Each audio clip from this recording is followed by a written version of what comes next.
সঠিক কথা বলে বিজনেস করা যায় না, একটু একটু মিথ্যা কথা বলতেই হয়। কিছু ছল চাতুরি আশ্রয় না নিলে হয় না। আজকে জামানায় এত সহজ সরল মানুষ নেই, আর এত সহজ সরল মানুষের আজকে জামানায় বাদ নেই। আপনি যত সত্য কথা বলবেন তত বিপদে পড়বেন।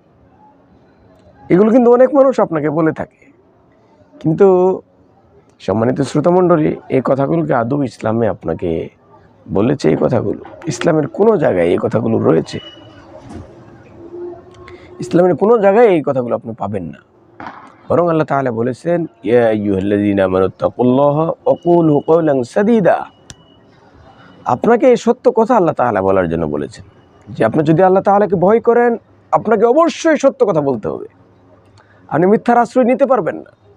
যদি আল্লাহ তাআলাকে ভয় করেন, অবশ্যই আপনাকে সত্য কথাই বলতে হবে। মিথ্যার আশ্রয় আপনি নিতে পারবেন না, এবং জেনে শুনে সত্যকে আপনি গোপন করতে পারবেন না। কেননা এর জন্য আল্লাহ তাআলার কাছে আপনাকে জবাবদিহি করতেই হবে। আল্লাহ তাআলা আপনাকে সেদিন বলবেন, ইকরা কিতাবাক কাফা বিনাফসিকা আল-ইয়াওমা আলাইকা হাসিবা। আপনার আমলনামা থেকে কিন্তু কোনো কিছু বাদ যাচ্ছে না। আপনি মনে করতে পারেন যে এই সময়টুকু হাসি ঠাট্টায় কাটিয়ে দিলাম, দু চারটা মিথ্যা কথা বললে কিচ্ছু হবে না। নো নো নো, কি বলেন আপনি? দু চারটা মিথ্যা কথা বললে কিচ্ছু হবে না মানে? ব্যবসা মানেই মানুষকে ঠকাতে হবে? কে বলেছে আপনাকে এটা? এই ব্যবসার কথা কে বলেছে আপনাকে জায়েজ? মিথ্যা কথা বলে বিজনেস করা জায়েজ নয়, ধোঁকাবাজি করে বিজনেস করা জায়েজ নয়, মানুষকে ঠকিয়ে প্রতারণা করে মিথ্যা কথা ফুলিয়ে ফাঁপিয়ে বলে বলে আপনার বিজনেস জায়েজ নয়। অনেক মানুষ বলে থাকে রাজনীতির ক্ষেত্রে কিছু খারাপ কাজ না করলে রাজনীতি করা যায় না। কে বলেছে আপনাকে? খারাপ কাজ করে রাজনীতি করতে কে বলেছে? রাজনীতি কি ইসলামের ভিতর নয়? রাজনীতি কি আপনার জীবনের বাইরে? নিশ্চয় নয়। রাজনীতি তো আপনার জীবনের ভিতরেই। আপনার রাজনীতি হতে হবে ইসলাম মোতাবেক রাজনীতি হতে হবে। যে রাজনীতিতে আল্লাহ তাআলা নেই, আল্লাহ তাআলার কোরআন নেই, আল্লাহ তাআলার হাদিস নেই, নবীজির আদর্শ নেই, সেই রাজনীতিও তো আপনার জন্য জায়েজ নয়। যে রাজনীতিতে আল্লাহ তাআলা রয়েছেন, আল্লাহ তাআলার নবী রয়েছেন, কোরআন হাদিস রয়েছে, এমন রাজনীতি আপনাকে করতে হবে। যে বিজনেস ব্যবসা বাণিজ্য আল্লাহ তাআলার নবী, কোরআন হাদিসের আদর্শ নেই, সেখানে তো আপনার সেই বিজনেসটাও আপনার জন্য জায়েজ নয়। ব্যবসা বাণিজ্য, চাল চলন, কথাবার্তা, উঠা বসা, সামাজিক আচার আচরণ, প্রত্যেকটা ক্ষেত্রে আল্লাহ তাআলা নবীজির আদর্শ যদি না থাকে, কোরআনে কারীম এবং হাদিসের সংমিশ্রণ যদি না থাকে, ওই কাজটা আপনার জন্য সঠিক নয়, সেটা ইসলামের কাজ হতে পারে না। আপনার জীবনে কোন পার্টকে আপনি বাদ দিবেন? কোন পার্টকে বলবেন যে এখানে ইসলাম নেই? 24টা ঘন্টা কি আপনার কাউন্ট হচ্ছে না? এই জন্য সম্মানিত শ্রোতা মণ্ডলী, আমাদেরকে মনে রাখতে হবে যে আমরা যেই কর্মই করি, এই কর্মটাকে আল্লাহ তাআলা নবীজির আদর্শ, কোরআন এবং হাদিসের ছোঁয়া আছে কিনা। যদি থাকে, এই কাজটা করা আমার জন্য লাভজনক বিজনেস হয়ে যাবে। আর যদি এই কাজটার মাঝে আল্লাহ তাআলা নবী, কোরআন এবং হাদিসের শিক্ষা না থাকে, এই কাজটা আমার জন্য জুলুম হয়ে যাবে। পরকালে আল্লাহ তাআলার কাছে আমাকে জবাব দিতে হবে। এই জন্য প্রিয় ভাই, প্রত্যেকটা মানুষের ক্ষেত্রেই একই বিষয়, বড় আলেম আর জাহেলের সাথে কথা নয়।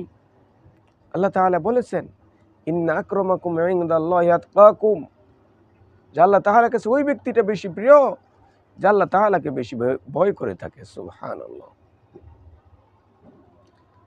সম্মানিত শ্রোতা মণ্ডলী, অবাক হয়ে যাবেন, আল্লাহ তাআলা 3 শ্রেণীর ব্যক্তিকে দিয়ে, যাদেরকে দিয়ে জান্নাত উদ্বোধন করার কথা, তাদেরকে দিয়ে জাহান্নাম উদ্বোধন হয়ে যাবে। আপনি কল্পনা করতে পারেন? এর মাঝে একজন ওই আলেম, যে কোরআনের ইলম শিখেছিল, কিন্তু আল্লাহ তাআলার জন্য সে শিখেনি, দুনিয়া অর্জনের জন্য শিখেছে, তাকে সর্বপ্রথম জাহান্নামে নিক্ষেপ করা হবে। চিন্তা করা যায়, একজন দানবীর ব্যক্তি অনেক দান খয়রাত করেছে আল্লাহ তাআলার পথে, অনেক টাকা কড়ি অর্থ সম্পদ জায়গা জমি দিয়েছে, মসজিদ, মাদ্রাসা, এতিমখানা, স্কুল, কলেজ, ইউনিভার্সিটি, রাস্তাঘাট, গুরুস্থান, দেশ জাতির জন্য কাজ করেছে, কিন্তু আল্লাহ তাআলার জন্য যদি না হয়ে থাকে, তাকেও সর্বপ্রথম জাহান্নামে নিক্ষেপ করা হবে। নিজের জীবনের চেয়ে বেশি কিছু নেই মানুষের কাছে।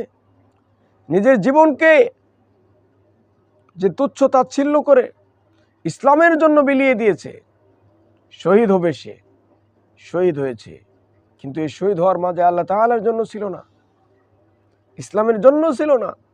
মানুষকে বুঝিয়েছে যে আমি ইসলামের জন্য শহীদ হলাম, কিন্তু প্রকৃতপক্ষে তার ভিতরে আল্লাহ তাআলা ছিল না, আল্লাহ তাআলার ভয় ছিল না, ইসলাম ছিল না।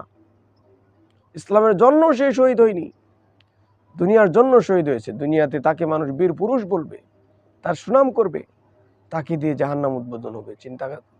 চিন্তা করা যা যে তিনটা শ্রেণীর মানুষ যাদের আমলগুলোর কারণে তারা জান্নাতে চলে যেত, কিন্তু নিয়ত আল্লাহ তাআলার প্রতি না থাকার কারণে, আল্লাহ তাআলার রেজা মন্দির নিয়ত না থাকার কারণে তাদেরকে আল্লাহ তাআলা জাহান্নামে নিক্ষেপ করবেন।